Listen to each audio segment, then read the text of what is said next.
ఓం స్వస్తి శ్రీ గణేశాయ నమః. మహర్షి వేదవ్యాస గురవే నమః.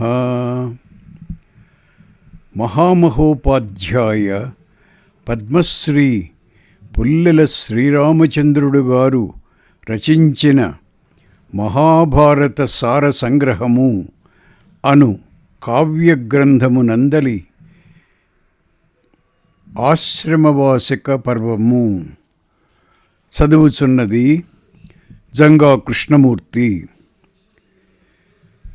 సాంబుడను బ్రాహ్మణుడు ధృతరాష్ట్రుణ్ణి ఓదార్చుట.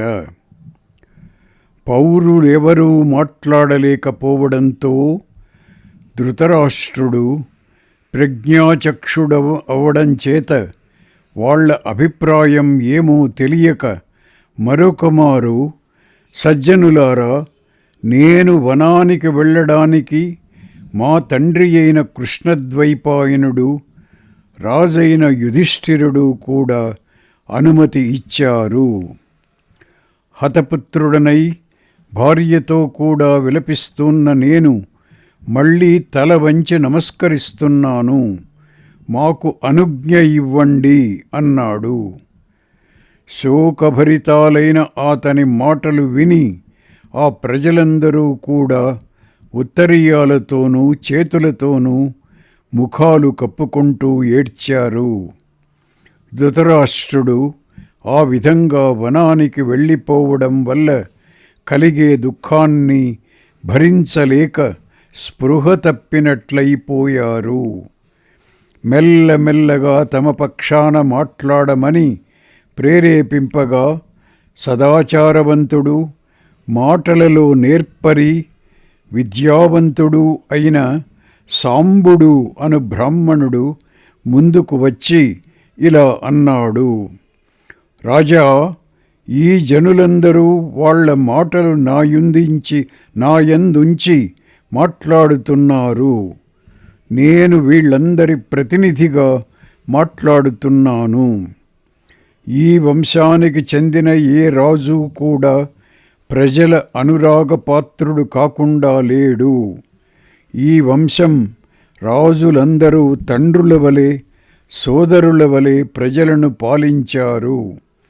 రాజా, దుర్యోధనుడు కూడా మాకెన్నడూ ఏ కష్టమూ కలిగించలేదు. వ్యాసుడు మనకందరికీ పరమగురువు.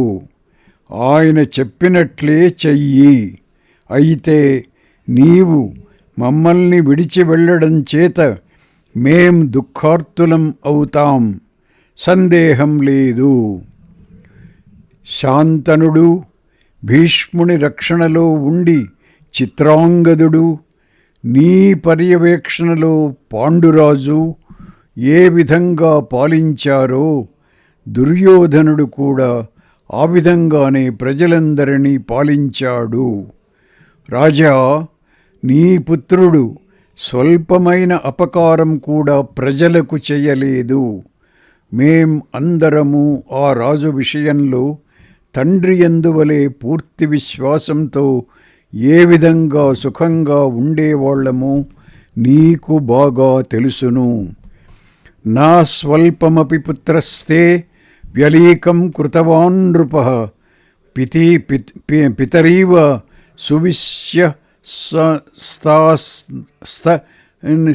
స్మిన్నపి నరాధిపే వయమాస్మ యథా సమ్యగ్ భవతో విదితం తథా.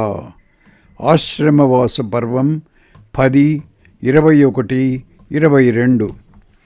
యుధిష్ఠిరుడు 1000 సంవత్సరాల పాటు పరిపాలిస్తాడు. అతని పాలనలో కూడా మేం అందరము సుఖంగా ఉంటాం. అనేక యాగాలు చేసిన ధర్మాత్ముడైన అతడు సంవరణ అనగా భరతాదుల మార్గంలో రాజ్యం పాలిస్తాడు. రాజా, నీ పాలనలో మేం చాలా సుఖంగా ఉన్నాం. నీ యందు గాని నీ పుత్రులలో గాని అత్యల్పమైన దోషం కూడా ఏమీ లేదు. దుర్యోధనుని మూలాన జ్ఞాతి వినాశం జరిగింది అన్నావు కదా, ఆ విషయంలో నేను నీకు నివేదిస్తున్నాను. అదంతా దుర్యోధనుడు చెయ్యలేదు, నువ్వు చెయ్యలేదు, కర్ణ శకున్యాదులు కూడా చేయలేదు. కురుక్షయానికి దైవమే కారణం. దైవాన్ని ఎవరూ ఎదిరించలేరు కదా. రాజా, 18 అక్షౌహిణుల సేన 18 రోజులలో నశించిపోయిందంటే ఇది దైవబలం కాక మరేమిటి?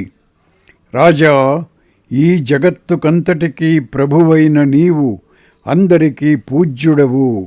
అందుచేత ధర్మాత్ముడైన నీ కుమారుడు వీరలోకం పొందుగాక అని మేం కోరుకుంటున్నాం. నీవు కూడా ధర్మంలో స్థిరమైన స్థితిని పొందుతావు.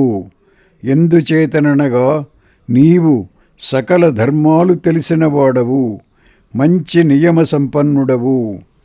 నీవు పాండవుల విషయంలో ఇలాంటి మంచి దృష్టితో ఉన్నావంటే అది వ్యర్థం కాదు.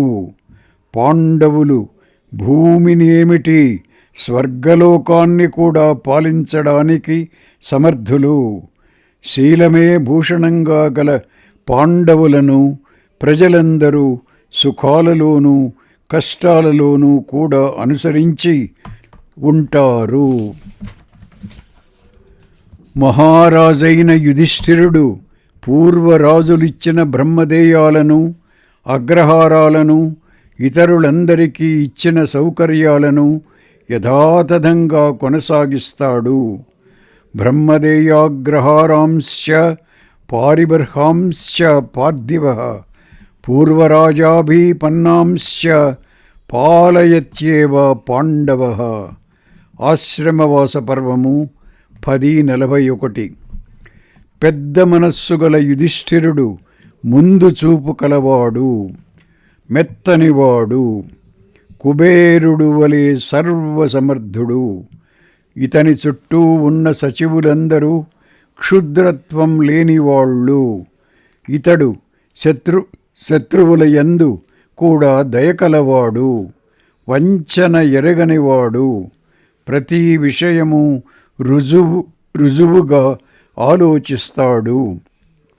ఇతడు మమ్మల్నందరినీ పుత్రులను పాలించినట్లు పాలిస్తాడు. యుధిష్ఠిరుని చెప్పుచేతలలో ఉండేవాళ్ళవడం చేత భీమార్జునాదులు కూడా ప్రజలకు ఎన్నడూ అప్రియం చెయ్యరు.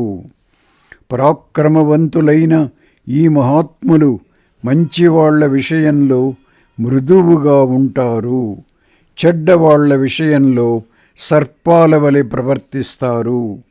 ఎల్లప్పుడూ పౌరుల ప్రియం కోరుతూ ఉంటారు. మందా మృదుషు కౌరవ్య తీక్ష్ణేష్వాసీ విశోపమః వీర్యవంతో మహాత్మానః పౌరాణం చ ప్రియే రతాః. కుంతి గాని, పాంచాలి గాని, ఉలూపి గాని, సుభద్ర గాని ఎవరూ కూడా ప్రజలకు అప్రియమైన పనులు చెయ్యరు. రాజా, నువ్వు నాటగా యుధిష్ఠిరుడు పెంచిన ఈ స్నేహాన్ని పౌరులు, జానపదులు కూడా ఎన్నడూ త్రోసిపుచ్చరు. భవత్కృతమిమం స్నేహం యుధిష్ఠిర వివర్ధితం న పృష్ఠతః కరిష్యంతి పౌరజనపదా జనాః. ఆశ్రమవాసపర్వము 10:47. మహారథులైన పాండవులు తాము ధర్మపరాయణులై ఉంటూ అధర్మిష్ఠులెవరైనా ఉంటే వాళ్లను కూడా పాలిస్తారు. రాజా, అందుచేత నీకు యుధిష్ఠిరుని గూర్చిన చింత ఏమీ అవసరం లేదు. ధర్మసమ్మతమైన పనులు చేసుకో. పురుషర్షభ, నీకు నమస్కారం. స రాజన్ మానసం దుఃఖమపనీయ యుధిష్ఠిరాత్ కురు కర్మాణి ధర్మాణి నమస్తే కురునందన. ధర్మసమ్మతములు సద్గుణ సంపన్నములు అయిన ఆ బ్రాహ్మణుని మాటలు విని ప్రజలందరూ సాధు సాధు అంటూ అభినందించారు. ధృతరాష్ట్రుడు ఆ బ్రాహ్మణుడు చెప్పిన మాటలు అనేక విధాల మెచ్చుకున్నాడు. వాళ్ళు ప్రకటించిన శుభమైన మనోభావాలకు చాలా సంతోషిస్తూ వాళ్ళందరికీ అంజలి ఘటించి నమస్కరించాడు. వాళ్ళందరూ మెల్లమెల్లగా వెళ్ళిన తరువాత గాంధారితో కలిసి తన గృహానికి వెళ్ళాడు. తెల్లవారగానే విదురుడు ధృతరాష్ట్రుడు పంపగా యుధిష్ఠిరుని దగ్గరకు వెళ్ళి, కురుకుల శ్రేష్ఠ, వనవాసానికి వెళ్ళడానికి దీక్ష వహించిన ధృతరాష్ట్రుడు వచ్చే కార్తీక పూర్ణిమ నాడు బయలుదేరి వనానికి వెడదామనుకుంటున్నాడు. వనానికి వెళ్ళడానికి ముందు భీష్మునికి, ద్రోణునికి, సోమదత్తునికి, శల్యునికి, తన కుమారులందరికీ శ్రాద్ధం నిర్వర్తించాలని సంకల్పించాడు. నువ్వు అంగీకరిస్తే నీచుడైన సైంధవునికి కూడా నిర్వర్తించాలని అనుకుంటున్నాడు. దానికి అవసరమైన ధనం నిన్ను అడగాలని కోరుతున్నాడు అని చెప్పాడు. విదురుని మాటలు వినగానే యుధిష్ఠిరుడు, అర్జునుడు సంతోషపూర్వకంగా అందుకు అంగీకరించారు. అయితే భీముడు అందుకు అంగీకరించలేదు. అర్జునుడు అతనిని అంగీకరింపచేయడానికై, భీమా, వనవాసానికి దీక్ష వహించిన వృద్ధుడైన రాజబంధువులందరికీ కావలసిన వాళ్ళకి శ్రాద్ధం పెట్టాలని అనుకుంటున్నాడు. నీవు జయించిన ధనం భీష్మాదుల కోసం కావాలని కోరుతున్నాడు. నువ్వు అంగీకరించాలి. మహాబాహు, మనం పూర్వం ఎవరినైతే యాచించామో ఆ ధృతరాష్ట్రుడే ఈనాడు దైవవశం చేత మనల్ని యాచిస్తున్నాడు. కాలం ఎలా మారిపోతుందో చూడు. దిష్ట్యవా త్యజ్య మహాబాహో ధృతరాష్ట్రః ప్రయాచతే యాచితో యః పరస్మాభిః పశ్య కాలస్య పర్యయం. ఆశ్రమవాసన పర్వము 11:11. ఒక కాలంలో భూమండలాన్నంతని ఏలిన ఈ రాజు శత్రువులు తన వాళ్ళనందరినీ సంహరించగా ఈనాడు వనానికి వెళ్ళాలనుకుంటున్నాడు. ఈ విషయంలో నువ్వు అడ్డు చెప్పవద్దు. అలా చేయడం అపకీర్తికరం, అధర్మము కూడా అన్నాడు. ఆ మాటలు విని భీముడు, అర్జునా, భీష్మునికి, సోమదత్తునికి, భూరిశ్రవస్సుకి, శల్యునికి, ద్రోణునికి, ఇతరులకి శ్రాద్ధం మనమే పెడదాం. మన తల్లి కుంతి కర్ణునికి పెడుతుంది. కుంతీ కర్ణాయ దాస్యతి. ఆశ్రమవాస పర్వము 11:18. భీష్మాదులెవ్వరికీ ధృతరాష్ట్రుడు శ్రాద్ధం పెట్టవలసిన పని లేదు. మనం అందుకు అంగీకరిస్తే శత్రువులు మనల్ని నిందిస్తారు. జనక్షయానికి కారణభూతులైన దుర్యోధనాదుల ఉత్తమ లోకప్రాప్తి కోసం వాళ్లనుద్దేశించి ప్రేతకర్మలు మనం చేయనక్కరలేదు. వాళ్ళు ఒక కష్టంలో నుంచి మరొక కష్టంలోనికి వెడుతూ అలాగే బాధపడుతూ ఉండాలి. 12 సంవత్సరాల వనవాసాన్ని, ద్రౌపదికి అన్ని కష్టాలు కలిగించిన 1 సంవత్సరం అజ్ఞాతవాసాన్ని నువ్వు ఎలా మరిచిపోయావు? ఈనాడు మన మీద ధృతరాష్ట్రుడు చూపిస్తున్న ప్రేమంతా ఆనాడు ఎక్కడికి పోయింది? వనంలో దొరికే ఆహారం తింటూ 13 సంవత్సరాలు అరణ్యాలలో తిరిగేం కదా. ఆనాడు భీష్ముడు, ద్రోణుడు, సోమదత్తుడు ఏమైపోయారు? ఆనాడు నీ పెదతండ్రి నిన్ను తండ్రి వలె చూడలేదు కదా. పార్థ, కులపాంసనుడు ఈ దుర్బుద్ధి ఆనాడు ద్యూతం ఆడుతున్నప్పుడు జయం మనకే వచ్చిందా అంటూ విదురుణ్ణి అడిగిన విషయం మరచిపోయావా అంటూ అర్జునుని మాటలకు తీవ్రంగా అడ్డు చెప్పాడు. భీముడు ఇంకా ఇలా ఏదో అనబోతుంటే యుధిష్ఠిరుడు కొంచెం గట్టిగా మాట్లాడకు అని మందలించాడు. తమేవం వాదినం రాజా కుంతీపుత్రో యుధిష్ఠిరః ఉవాచ వచనం ధీమాన్ జోషమాస్వేతి భర్తృయన్. ఆశ్రమవాస పర్వము 11:25.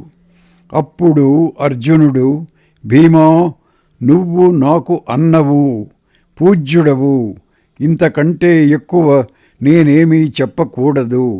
రాజర్షి అయిన ధృతరాష్ట్రుణ్ణి మనం అన్ని విధాల గౌరవించాలి. పురుషోత్తములైన సాధువుల ఆర్యులు కట్టుబాట్లను అతిక్రమించకుండా, అపరాధాలను స్మరించక ఇతరులు చేసిన ఉపకారాలని స్మరిస్తారు. భీమజ్యేష్ఠో గురుర్మే త్వం నాతోన్యద్వక్తుముత్సహే ధృతరాష్ట్రస్తు రాజర్షి సర్వథా మానమర్హతి. స నా స్మరంత్యపరాధాని స్మరంతి సుకృతాన్యపి. అసంభిన్నార్యమర్యాదాః సాధవః పురుషోత్తమాః.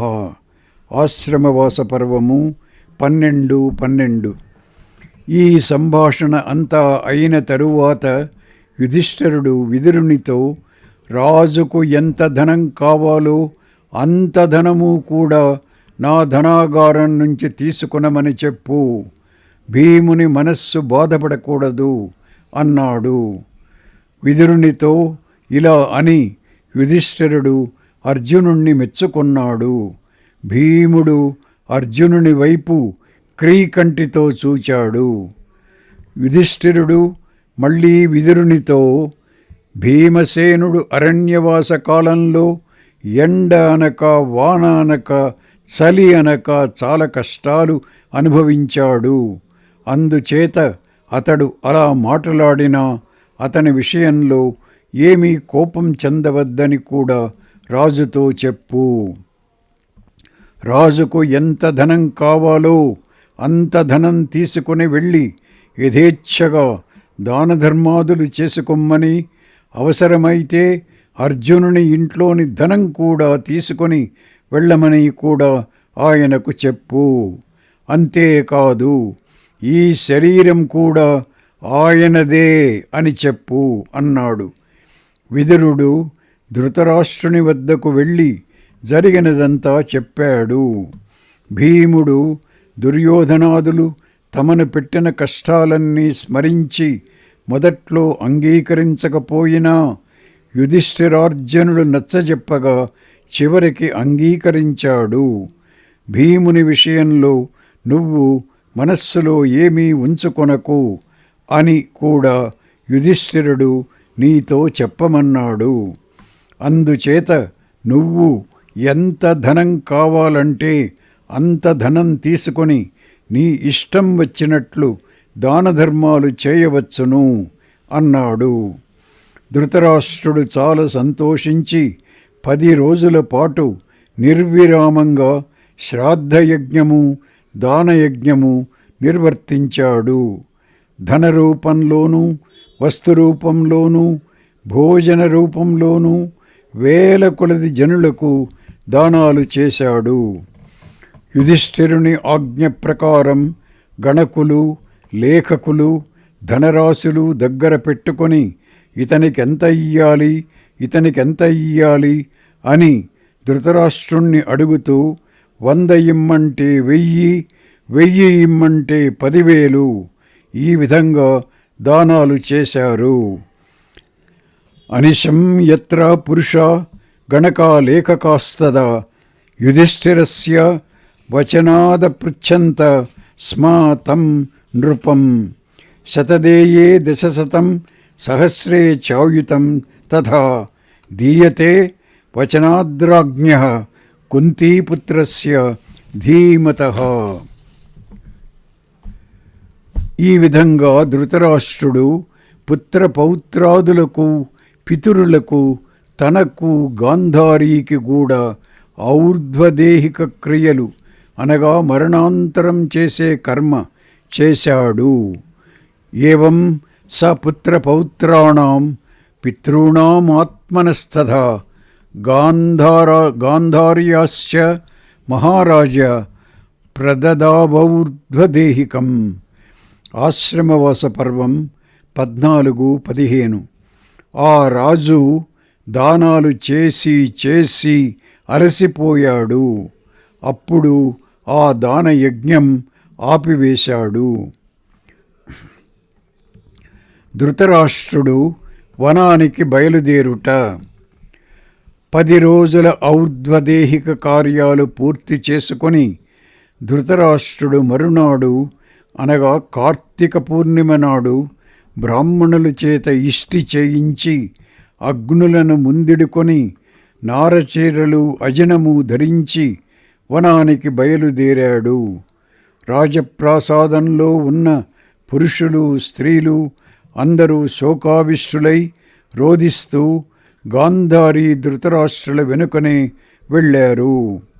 ముందు కుంతి నడవగా కండ్లకు గంతలు కట్టుకొని ఉన్న గాంధారి ఆమె భుజం పట్టుకొని నడిచింది.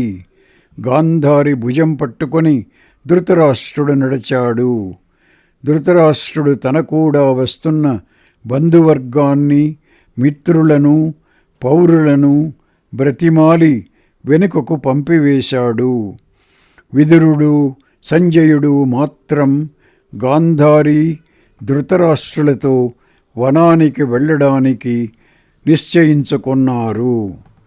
కుంతి కూడా వాళ్ళిద్దరితోనూ ఆ వనానికి వెళ్ళి వాళ్లకు ఉపచారం చేస్తూ వనంలోనే ఉండి తపస్సు చేసుకోవాలని నిశ్చయించుకొని వాళ్లతో పాటు నడిచి వెళ్ళిపోతున్నది.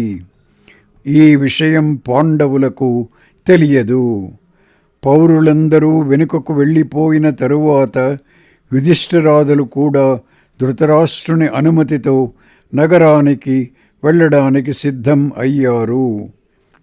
యుధిష్ఠిరుడు తల్లి వద్దకు వెళ్ళి, అమ్మా, రాజుతో కూడా నేను వెడతాను, నువ్వు కోడళ్ళందరినీ కలిసి నగరానికి వెళ్ళు అన్నాడు.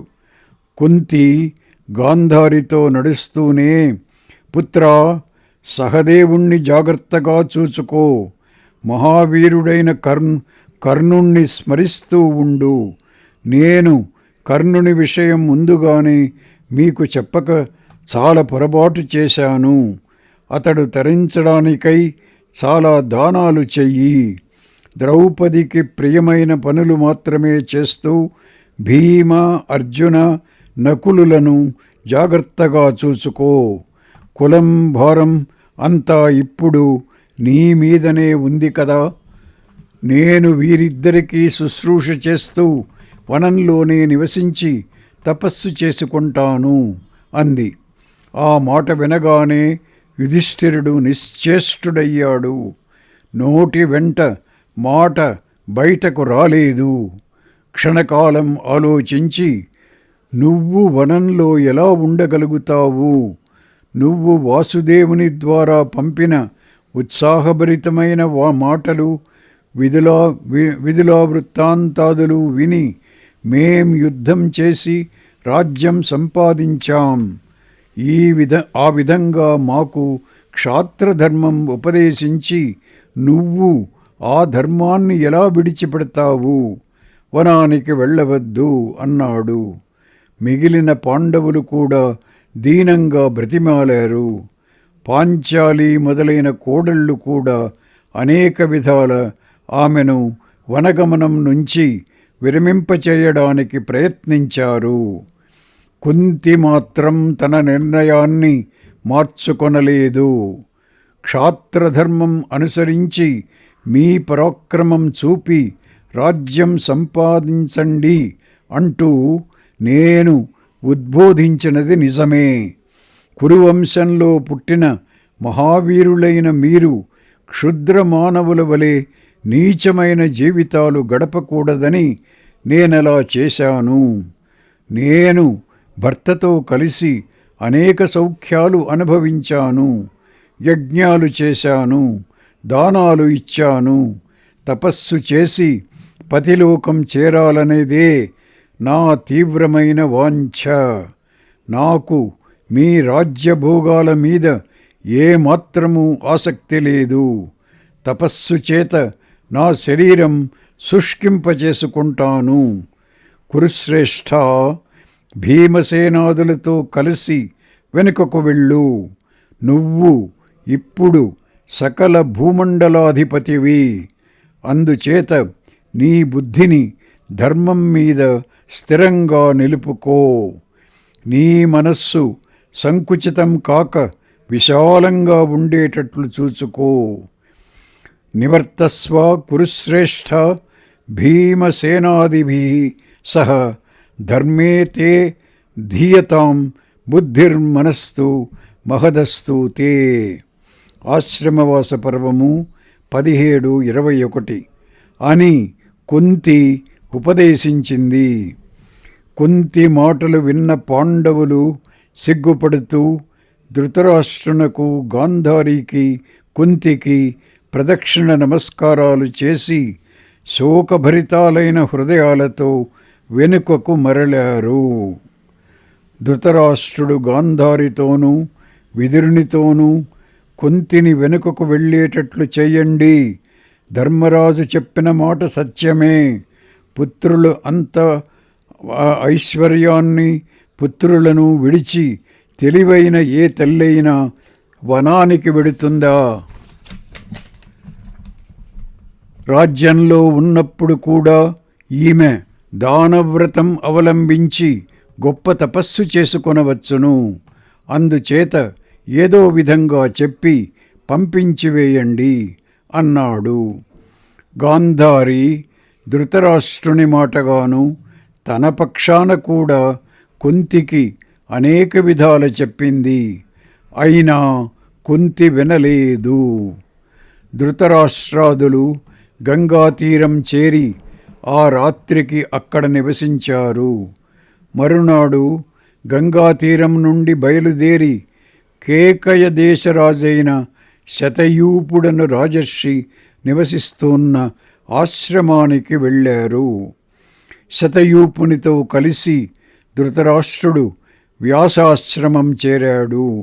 అక్కడ వ్యాసుడు ధృతరాష్ట్రాదులకు వనవాసానికి విహితములైన నియమాలను బోధించాడు. అక్కడ అందరూ తపస్సు ప్రారంభించారు. ధృతరాష్ట్రాదులు అక్కడ ఉండగా ఒకనాడు నారదుడు, పర్వతుడు, దేవలుడు, ద్వైపాయనుడు, కొందరు సిద్ధులు, శతయూపుడు ధృతరాష్ట్రుణ్ణి చూడడానికై వచ్చారు. వారందరూ ధర్మ సంబంధమైన అనేక కథలు చెప్పుకుంటూ కొంత సమయం గడిపారు.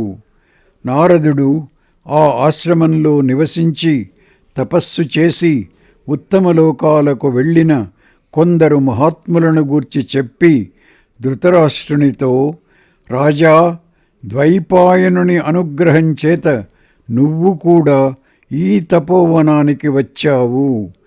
తపస్సు పూర్తి అయిన తరువాత నువ్వు, గాంధారి కూడా మహాత్ములు పొందిన ఉత్తమగతి పొందుతారు.